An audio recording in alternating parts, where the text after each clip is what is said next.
열왕기하 13장 14절에서 25절까지 말씀을 살펴보도록 하겠습니다. 엘리사의 죽음과 아람과 북이스라엘의 관계 및 이와 관련된 하나님의 은혜를 언급합니다. 14절에서 19절은 엘리사와 요아스입니다.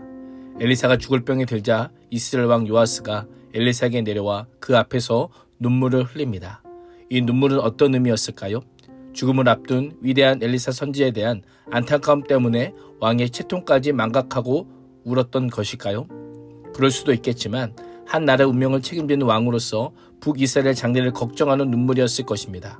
당시 이스라엘은 여호와스 때의 아람의 침공으로 군사력이 매우 약해진 상황이었습니다. 여호와스의 뒤를 이어 왕이 된 요아스는 군사력의 회복과 함께 아람의 세력으로부터 독립이 절실히 필요한 때였습니다. 어려운 때에 많은 왕들을 도와주었던 엘리사가 죽을 병에 걸렸기에 요아스는 모든 국정 업무를 뒤로한 채 호위대를 이끌고 질풍같이 엘리사에게 달려온 것입니다. 죽음을 앞둔 엘리사를 향해 요아스가 외친 첫 마디는 내 아버지여, 내 아버지여, 이스라엘의 병거와 마병이여입니다. 엘리사는 요아스뿐만 아니라 온 이스라엘 영적 아버지와 같은 존재였습니다. 이스라엘의 병거와 마병이라고 하는 표현은 엘리사가 북이스라엘을 지키는 강력한 군사력이요 영적 능력임을 상징합니다. 요아스의 이 말은 오래전 엘리사가 스승 엘리야의 마지막을 목도하며 했던 말과 같습니다. 당시 바알 숭배에 맞서던 영적 지도자 엘리야를 읽는 수품과 아쉬움을 표현한 엘리사처럼 지금 요아스는 이스라엘의 능력 있는 선지자를 잃게 되는 슬픔과 안타까움을 표현합니다. 요아스의 외침에는 막막함과 무력함이 내포되어 있습니다. 엘리사는 병문하러 온 요아스 왕의 눈물을 보고 감동을 받습니다. 요아스에 붙인 여호와스의 죄로 아람 군대에 거의 진멸해버린 조국을 생각하니 눈물이 앞을 가렸을 것입니다.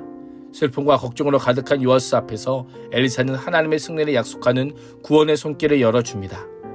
왕에게 활과 화살들을 가져오라고 합니다. 갑작스러운 요구이지만 왕은 순종합니다. 왕의 손으로 활을 잡으라고 지시합니다. 왕이 화살을 잡자 엘리사가 왕의 손 위에 자기 손을 얹습니다.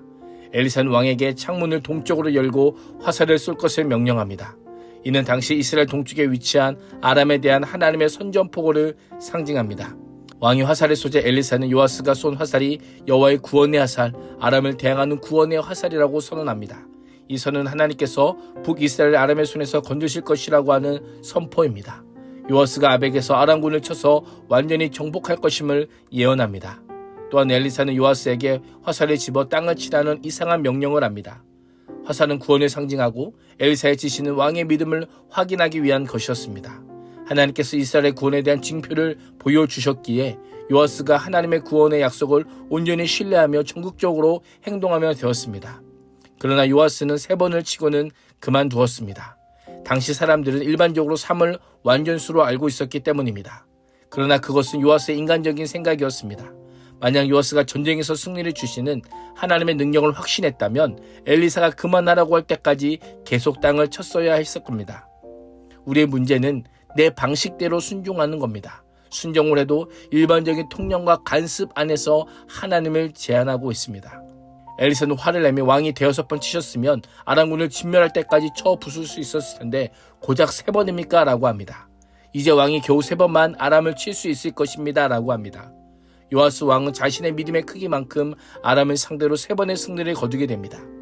우리의 믿음의 그릇만큼 은혜를 입고 승리를 거두게 됨을 기억해야 합니다. 20절에서 21절은 엘리사의 죽음입니다. 그 엘리사가 죽자 그를 장사했고 해가 바뀌어 모압의 도적대가 해마다 이스라엘 땅을 침범하였습니다. 한 번은 장사 지내는 사람들이 어떤 사람의 시체를 묻고 있다가 이 도적대를 보자 놀라서 그 시체를 그만 엘리사의 무덤에 내던지고 달아납니다. 그런데 그 시체가 엘리사의 뼈에 닿자마자 소생하여 2 발로 일어섭니다. 이 사건은 우연한 이적 사건이 아닌 상징적인 사건으로 엘리사가 죽기 전에 선포한 말씀 또한 죽지 않고 성취될 것을 상징합니다.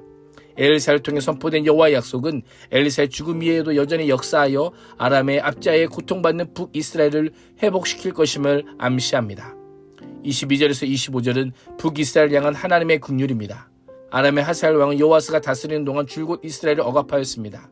아람의 하사엘은 우상숭배에 찌든 북이스라엘에 대한 하나님의 심판의 도구였습니다. 이미 아합 당시 엘리야를 통해 예후 당시 엘리사를 통해 하나님께서 예고하셨고 그대로 성취되었습니다. 아람은 계속되는 핍박과 공경에도 불구하고 북왕국이 멸망하지 않는 이유가 무엇일까요? 23절은 여호와께서 아브라함과 이삭과 야곱과 더불어 세우신 언약 때문에 이스라엘에게 은혜를 베풀며 그들을 불쌍히 여기시며 돌보사 멸하기를 즐겨 아니하시고 이때까지 자기 앞에서 쫓아내지 아니하셨더라라고 분명하게 말씀합니다.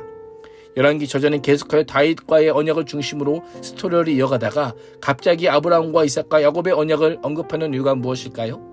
지금까지 이스라엘 왕들이 끊임없는 우상 숭배를 하며 하나님의 진노를 불러일으켰지만 그럼에도 불구하고 멸망하지 않는 이유는 여호와께서 아브라함과 후손들에게 가나안 땅을 영원한 기업으로 주리라고 하신 그 언약을 기억하시고 그 언약을 성실히 이루신 결과임을 강조하고 있습니다.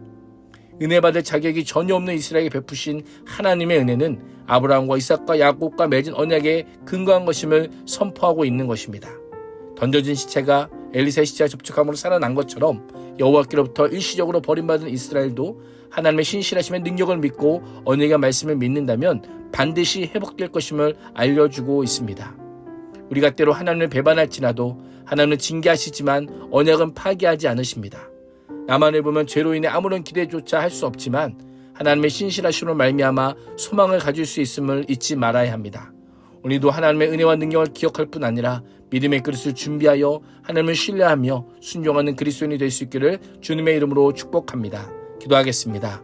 하나님, 언약의 하나님의 능력과 신실하심이 오늘도 우리를 기억하시고 지키시고 인도하심을 믿고 순종함으로 따라가는 믿음의 사람 되게 하여 주옵소서. 예수님의 이름으로 기도합니다. 아멘.